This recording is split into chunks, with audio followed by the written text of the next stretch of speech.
There is a specific kind of loneliness that does not have a name yet.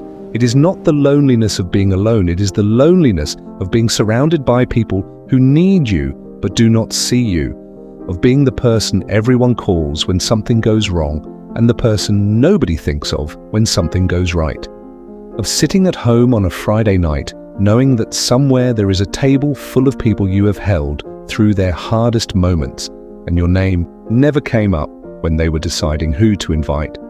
You are not lonely because you have no friends. You are lonely because the friendships you have are built entirely around what you give and almost nothing around who you are. And you have been so busy being there for everyone else that you have not had the time to notice that almost nobody is there for you. This is not a coincidence. This is a pattern, and it has a name. Psychologists call it one-sided friendship, and the research behind it is both validating and slightly heartbreaking. A study published in the journal PLOS ONE found that only about half of friendships are actually mutual, meaning for every friendship you consider close and reciprocal, there is a significant chance the other person does not feel the same level of investment or connection. Half. That means the friend you would call first in a crisis might not put you anywhere near the top of their list. And the reason this finding hit the psychology world so hard is because it revealed something most people already felt but could not prove, that the friendship they were pouring themselves into was not being received at the same depth it was being given. And pouring into something that does not fill back up is not friendship. It is a slow and very quiet drain. The disposal friend and the seasonal friend experience different versions of this pain, and it is important to understand the difference because they require completely different emotional responses. The disposal friend is actively chosen when needed and actively overlooked when not.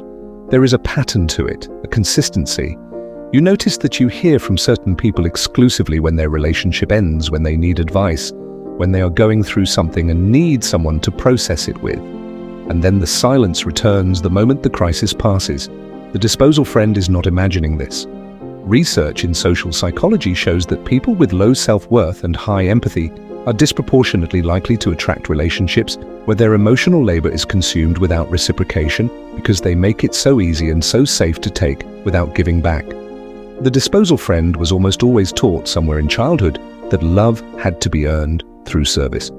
That being needed was the price of being kept.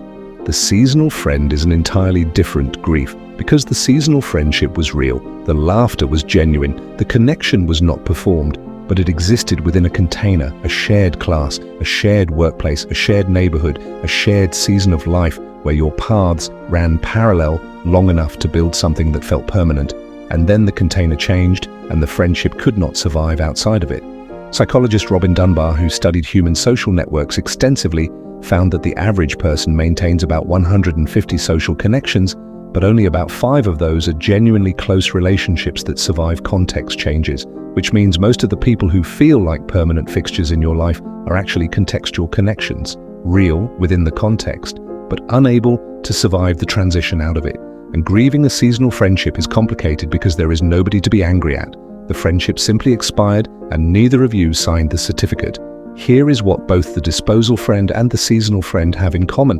And this is the most important thing in this entire conversation. Both experiences leave you questioning the same thing: whether you are someone worth staying for, whether you are interesting enough, important enough, lovable enough outside of what you provide or the context you share. And the answer to that question is always yes.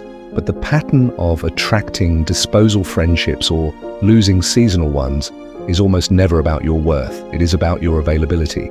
The disposal friend is too available to too many people and not available enough to themselves. The seasonal friend invests deeply in contextual connections without building the kind of friendships that survive context changes. Both patterns are changeable, both are learnable, and the first step is simply recognizing which one you are living inside right now.